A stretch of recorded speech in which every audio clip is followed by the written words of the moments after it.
For this sample, you need 2 rectangles of fabric. Take the 2 rectangles and put them right sides together so that you're looking at the wrong side, and pin one of the long edges. And you want to place your pins at right angles to the edge of the fabric to make them easier to remove while you're sewing. So my machine is ready, so now I'm going to position my fabric for sewing. So you want to place your fabric so that it's under the presser foot and lined up with the 1.5 centimeter guideline on the throat plate. And then I want to push it far enough back so that if I were to lower the needle, I know the needle would be in the fabric. And then I'm going to gently lower my presser foot, and then I'm in a position to start sewing. The first thing you're going to do is take about 3 or 4 stitches. If you're not used to sewing, you might want to have your machine on a slower speed setting. I control this with my foot. I usually have it on a higher setting. And I'm going to take 3 or 4 stitches. If you take 5, that's not wrong. And then we're going to use the reverse button. And the reverse button looks like a U-turn. And when you hold this, the machine will sew backwards. Now, you do have to hold it. If you just push it and then let go of it, it'll sew forwards again. And I'm going to sew back as many stitches as I went forward, so about 3 or 4 stitches here.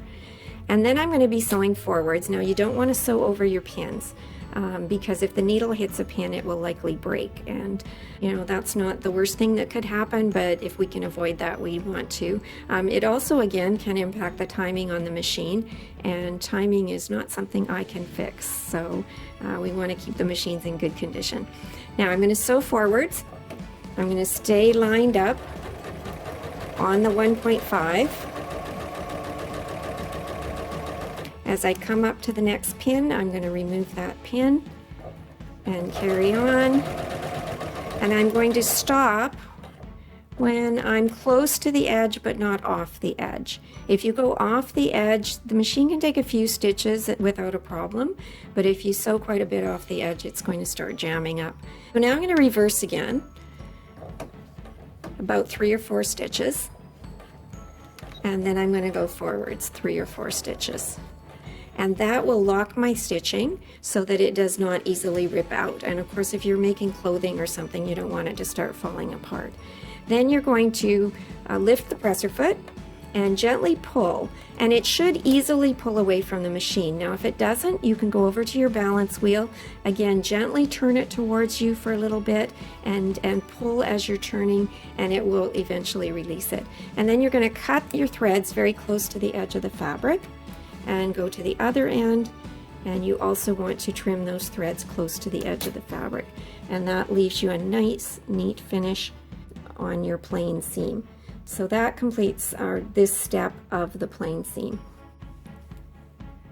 For this sample, you've sewn a plain seam, and now we're going to serge this. And so for this particular one, we are not going to serge these edges separately. We're actually going to serge them together. And this is the most common way that you will see serging done. If you look at the inside of a lot of the clothing that you wear, the manufacturers will sew a seam and serge it together. In fact, their machines are very specialized and they can do both of the sewing and the serging at the same time.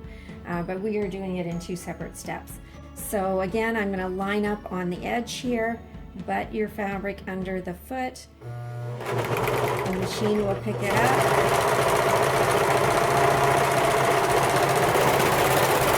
And leave a long tail again. And then this particular sample, you are going to secure these ends by tying them.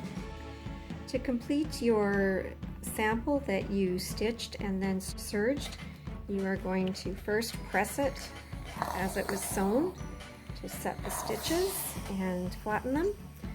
Then when you open this one up, you're not able to press this open because they're stitched together. So you're going to press it to one side.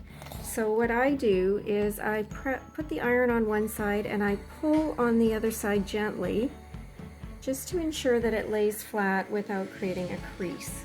And you want to press and then turn it over and do the same on the opposite side.